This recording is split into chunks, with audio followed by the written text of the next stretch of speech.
Welcome back to the Jamie Ross Show. I'm here today with David Hoganauer, and we'll be talking about one of Maplewood's most precious resources, South Mountain Reservation. And if you haven't hiked there yet, you're missing out. I mean, I think the thing is, a lot of people who move into town probably know the 1 mile loop walk, but they never really get into the reservation. I would suspect so. Do you think so? The paved walk down to Washington Rock. Yeah, exactly. Well, that's the most popular part of the park, for sure. But they're missing out on. I think so. Get away from the beaten path. Absolutely. now the park. Can you go over a little of the history? It was a Frederick Olmsted. Yeah, park. The Olmsteds who did Central Park and Prospect Park and the Boston Commons. They were the ones who were hired by the Park Commission, as it was called in those days, to plan out some of the park.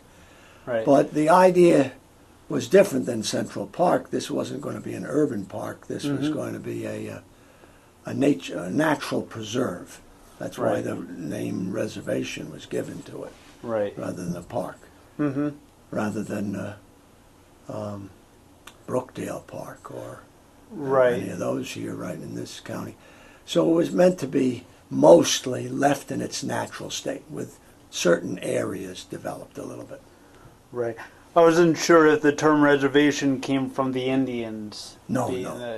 Nothing to do with that. No. Okay. Just they're reserving the land and trying to save it, but they're not going to develop it into an urban type of park. Right. A funny thing, once some people contacted me and say it's a shame those dead trees have fallen on the ground and nobody's cleaned them up. And I had to explain to them, that's what happens in a forest. Trees die. Although we've got some areas where there's been a lot of tree death. They die, they fall over, they rot, and that's how nature works. And you don't clean them up. This isn't like Central Park. We don't clean them up. Yeah, so people are complaining about downed trees within the park. They thought it looked messy.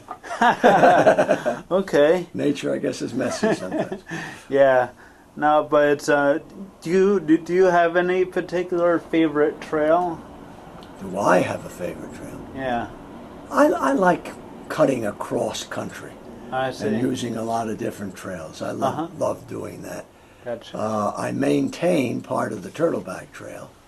And so I like that. I think the Elmdale Trail is probably my favorite trail as a total trail. Okay. It's got less rockiness underfoot, and so it's much more pleasant to walk on in that way. And where does that one start?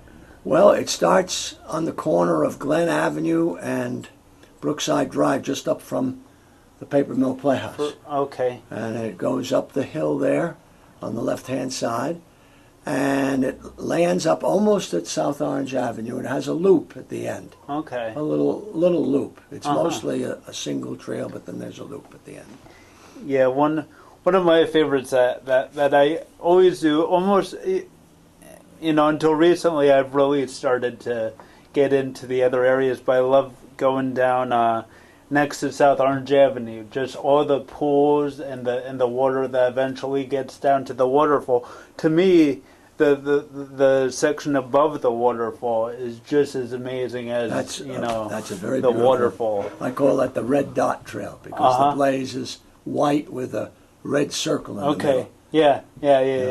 Oh, that's a great one. I enjoy that very much. And then also I showed you that one picture, that whole area too, that just became a new, what would you call that? The new water area that I showed you, where the water was diverted and that pond is no more. Oh.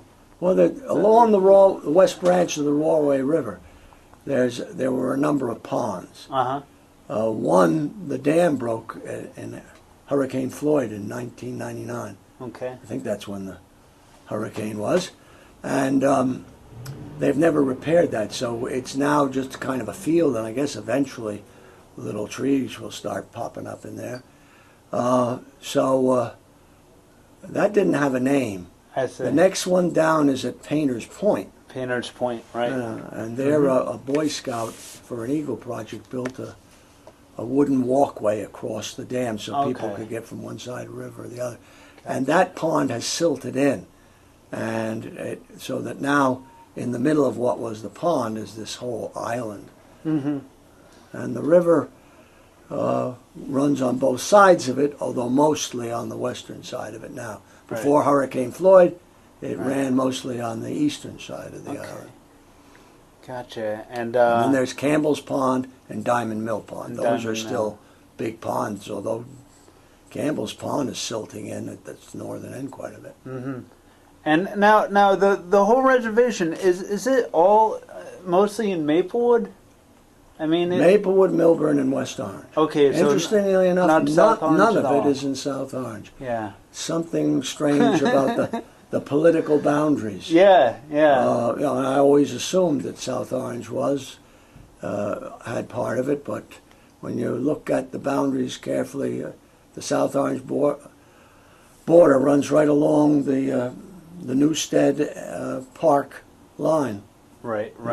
Yeah, and Maplewood goes in quite a bit, and Milburn does also, Short Hills, and then Maplewood even has some parts on the northern side of South Orange Avenue. Tulip Springs, I think, is in Maplewood. Oh, wow. It's hard to tell where in the park these boundaries are. Yeah, I guess it doesn't really make a difference overall, but it's just interesting that that Maplewood is a big part of it. Let's see, and so the hiking and everything. You're part of the South Mountain Conservancy, right? I've been a part of the South Mountain Conservancy since it was founded in 2000. 2000. Oh, so it's relatively. It's kind of new. Well, there've been other groups previously tried to do things, and they were moderately successful, or sometimes they were very successful for a short while, but. They all seem to have died off over time. I'm hoping that this group will carry on by getting new blood and so forth. Right. And you guys offer hiking? We have a hiking schedule every spring, summer, mostly July and just early August, and then in the fall from late September through early December. Okay. And in the spring from late March or April. A lot depends on our personal schedule. And when I say our, another man, Lou Nocito, who lives in South Orange, and we do all of the hikes.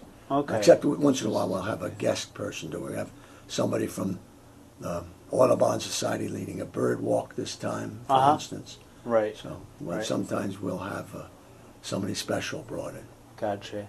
And you can also, usually the schedule is posted on the Maplewood Online Calendar, and you can also get it on somocon.org.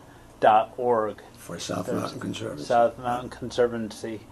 All right. The South Mountain Conservancy, I don't know whether you'd be interested in this, but the South Mountain Conservancy was founded through the initiative of the woman who was the head of the English department at Columbia High School until she retired. Oh, wow. Sidel Rabin. Oh, yeah. And she's now moved up to where her son is in the Boston area. But okay. She, when she retired, she moved to some apartments just across from where the Turtleback picnic area is. And she'd go walking in the park and get lost all the time. Oh, yeah, really? She hadn't been a hiker most of her life. And she knew that I had hiked a lot. And she would keep calling me and asking me questions. Frequently very innocent-like. And I think she meant it. Shouldn't an intelligent person be able to walk in the park and not get lost? Yeah. I consider myself a kind of intelligent person, she'd say, and I'm getting lost all the time. What is it? And so she founded it. I helped her in some of the general stuff at the beginning. Oh, that's great. And I've stayed connected with it ever since. All right. Well, we're just going to take a little break here, and we'll be right back to talk a little bit more about some